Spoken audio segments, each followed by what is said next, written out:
Hello বন্ধুরা, আমি Sudip and welcome to Filmy Retake. এখন কথা বলবো বড়দিনের এই উইন্ডোতে আরও একটা বাংলা সিনেমা আসছে যার নাম হচ্ছে 5 নম্বর স্বপ্নময় লেন।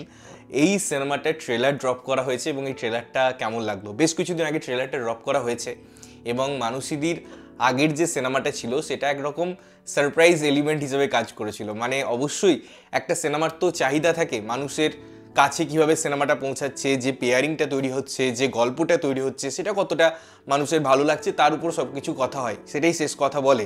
এবং পার্টিকুলার এই সিনেমাটা সেরকম অর্থে বাংলা সিনেমা যেগুলো হয়েছে 2024-এ বড় বড় ছবিকে হার মানিয়ে শুধুমাত্র আমি যদি ন্যাশনাল প্লেক্সের কালেকশন বলি প্রায় কোটির কাছাকাছি পৌঁছে দিয়েছিল, যেটা একটা দারুণ বিষয়।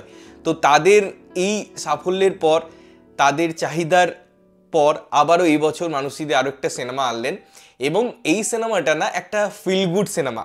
তার থেকেও বড় কথা, এই সিনেমাটাকে আমরা ছবি বলতে পারি। যেরকম আমরা আগে বলতাম যে রবিবারে এই ছবি লেগেছে, সিনেমায় এই বা এই পার্টিকুলার উইকে এই ছবি লেগেছে, এই পুরো ডেফিনেশনটা না এই নস্টালজিয়াটা কাজ করে। এখানে উত্তর মানে কলকাতার কথা আছে, এখানে একটা বনেদি বাড়ির কথা আছে, এখানে সম্পর্কের কথা আছে, এখানে ভালো লাগার কথা আছে, ভালোবাসার কথা আছে এবং এত ক্যারেক্টার। তার মধ্যে আমি অপরাজিতাদির কথা বলি বা খরাজদার কথা বলি, প্রত্যেকেই তাবড় তাবড় অভিনেতা। আমরা মানুষদিকেও অভিনয় করতে দেখছি ছোট চরিত্রে এবং আরও অনেক অভিনেতা অভিনেত্রীরা কাজ করছেন, অনেক থিয়েটার আর্টিস্ট কাজ করছেন।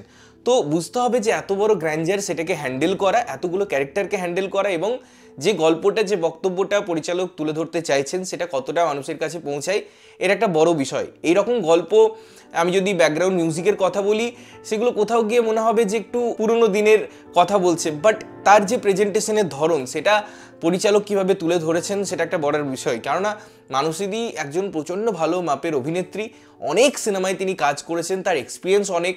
সেখান থেকে তিনি যখন পরিচালনার কাজ করছেন, আমি অবশ্যই তার কাছ থেকে নতুন কিছু আশা রাখছি।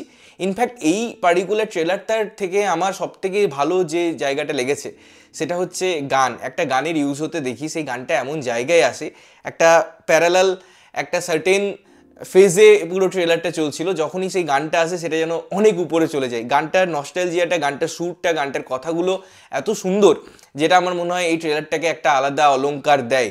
তো মিলিয়ে মিশিয়ে এই ট্রেলারটা অবশ্যই একটা নস্টালজিয়া কাজ করছে। অনেক বড় বড় সিনেমা আসছে, তার মাঝখানে এই সিনেমাটা মানুষের কাছে কীভাবে পৌঁছায়, কতজন মানুষটা দেখে, সেটা পরের কথা। বাট অনেক অনেক শুভেচ্ছা থাকলো পুরো টিমকে। ভালো হোক সিনেমাটা এবং আবারও কোনো হয়তো বড় রেকর্ড তৈরি করুক, এই শুভকামনাই থাকলো। তোমরা যদি ট্রেলারটা দেখেছো, তোমরা সিনেমাটা নিয়ে কতটা এক্সাইটেড অবশ্যই কমেন্ট করে জানিও।